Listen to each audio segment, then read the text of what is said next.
नमस्कार मंडळी. तर आज आपण वांग्याची भाजी बनवणार आहोत. अगदी नेहमीप्रमाणेच साधी, सोपी आणि झटपट अशी होणारी रेसिपी आहे. तर तुम्हाला नक्कीच आवडेल. तर चला व्हिडिओला लगेच आपण सुरुवात करूयात. तर सगळ्यात आधी इथे मी वांगे घेतलेले आहेत.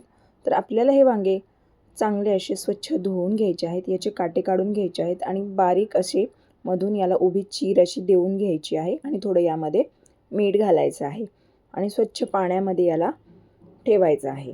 कारण वांगी हे काळी पडतात, त्यामुळे याला आपण पाण्यात ठेवणार आहोत. पाणी घालायचं आहे 1 ते 1.5 ग्लास आणि त्यामध्ये थोडंसं मीठ घालायचं आहे.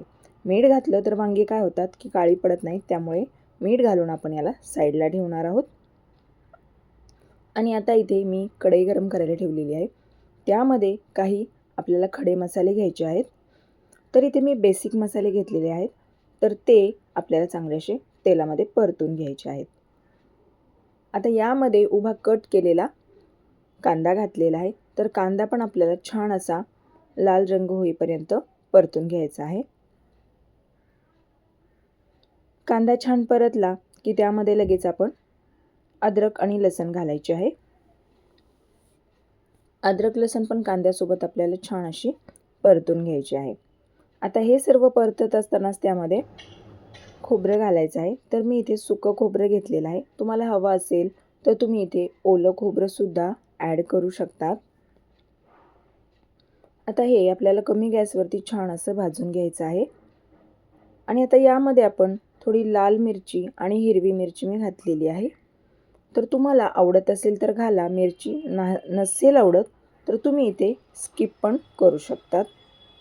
आता हे सर्व आपल्याला चांगलं भाजून घ्यायचं आहे. हे पहा, अशा पद्धतीने मी याला आता साईडला करून घेत आहे. आणि त्यामध्येच आपल्याला थोडंसं टोमॅटो पण इथे आपल्याला परतून घ्यायचं आहे. तर हे पहा, अशा पद्धतीने मी इथे साईडला टोमॅटोसुद्धा या मसाल्यासोबतच आपल्याला या तेलामध्ये परतून घ्यायचा आहे. अशा पद्धतीने आता हा सर्व मसाला मी साईडला काढून घेते आहे. आणि आपल्याला या उरलेल्या तेलामध्ये टोमॅटो छान असं आपल्याला यात परतून घ्यायचा आहे. आणि त्याच कढईमध्ये थोडासा कढीपत्ता आणि कोथिंबीर आपल्याला परतून घ्यायची आहे. आता हे सर्व मिश्रण साईडला काढून घ्यायचं आहे आणि आपल्याला हे मिक्सरला बारीक असं आपण वाटून घेणार आहोत. तर आता त्याच कढईमध्ये मी तेल घातलेलं आहे. 2 चमचे तेल घातलेलं आहे. तेल छान असं गरम झालं की त्यामध्ये जिरे आणि मोहरी घालायची आहे. जिरे मोहरी छान अशी फुलली की थोडीशी हळद घालायची आहे. आणि लगेच आपण वांगी ॲड करून घेणार आहोत यामध्ये. वांगी चांगली स्वच्छ अशी धुवून घ्यायची आहेत आणि मग आपण यामध्ये वांगी ॲड करणार आहोत. आता वांगी घातल्यानंतर आपल्याला याला कमी गॅसवरती छान असं परतून द्यायचं आहे वांग्यांना. आणि थोडीशी कोथिंबीर घालायची आहे. 2 ते 3 मिनिटासाठी आपण याला कमी गॅसवरती वाफवून घेणार आहोत. हे पहा, मस्त असे वाफवून घ्यायचे आहेत वांगे.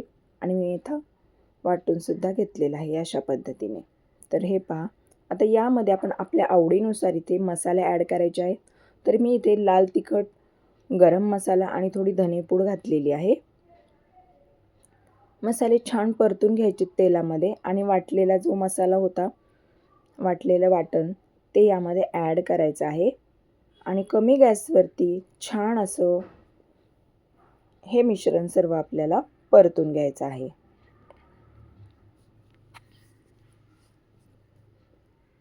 आता हे मिश्रण छान असं परतलं की त्यामध्ये थोडीशी कोथिंबीर घालायची आहे. आता कोथिंबीर घातल्यानंतर पण याला चांगलं असं मिक्स करून घ्यायचं आहे. आणि आपल्या आवडीनुसार इथे पाणी घालायचं आहे. तर इथे मी अर्धा ग्लास पाणी घातलेलं आहे. तर पाणी घालताना शक्यतो गरम पाणीच घालायचं आहे. त्यामुळे भाजीला चव खूप छान येते. थंड पाणी नाही घालायचं. गरम उकळलेलं पाणी किंवा मग कोमट पाणी घातलं तरीसुद्धा चालेल. गरम पाणी घातलं तर त्यामुळे भाजीला चवही छान येते आणि वरती भाजीला तरी पण छान येते. त्यामुळे नक्की घाला गरम पाणी. आणि चवीनुसार आपल्याला आता मीठ घालायचं आहे. मीठ घातल्यानंतर याला चांगलं असं मिक्स करून घ्यायचं आहे.